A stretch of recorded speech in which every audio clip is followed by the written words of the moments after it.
जिसकी एक आंख बुझ गई, एक हाथ कट गया, एक पैर कट गया, लेकिन उसकी हिम्मत तो कोई तोड़ नहीं पाया। एक ऐसा योद्धा जिसने सुल्तानों को झुकने पर मजबूर कर दिया, जिसने 100 से ज्यादा लड़ाइयां लड़ी, 99 युद्ध जीत लिया। वो योद्धा जिसे आज कुछ लोग गद्दार बता रहे हैं तो कुछ उसकी विरासत को खंगाल रहे हैं। सवाल यह है कि वो योद्धा गद्दार था?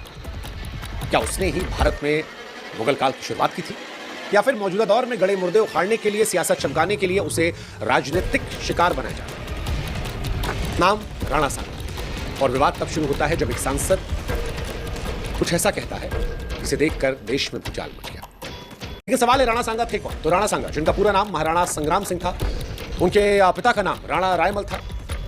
राणा 1509 में मेवाड़ के राजा बने। राणा सांगा महाराणा प्रताप जी के पूर्वज थे, वही महाराणा प्रताप जिनके बारे में आपने खूब सुना होगा, क्योंकि किताबों में अकबर और उनके किस्से कई बार जिक्र किया।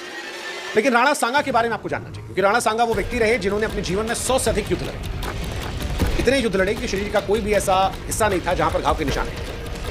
कहा जाता है कि राणा सांगा के जिस्म पर 80 से ऊपर घाव थे। जिगरा ऐसा था कि एक हाथ कटा, पैर कटा, आंख गई, लेकिन हार नहीं मानी। राणा सांगा का नाम हिंदुस्तान में तब गूंजा जब बाबर से लड़ाई लड़ी।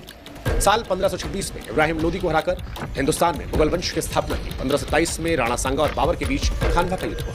इस युद्ध में राणा सांगा के पास 80,000 घोड़े, 500 हाथी और करीब 2 लाख सैनिक। बाबर की सेना राणा के सामने चींटी की समान कोशिश की थी। राणा सांगा को बुलाने की बात सच नहीं है, क्योंकि वो खुद बाबर के लिए बड़ा खतरा था। इतिहासकार डॉक्टर मोहनलाल गुप्ता, GN शर्मा और गौरीशंकर ओझा भी यही कहते हैं कि बाबर की योजना पहले से बनी थी और राणा सांगा ने उसे नहीं बुलाया था। पूरी कहानी आपके सामने है। अब आपको तय करना है कि राणा सांगा शेर या फिर गद्दार। हम सिर्फ इतना कहेंगे कि सियासत इस कदर आवाम पर एहसान करती है, पहले जिनसे आंखें छीनती है उन्हीं को चश्मादान करती है।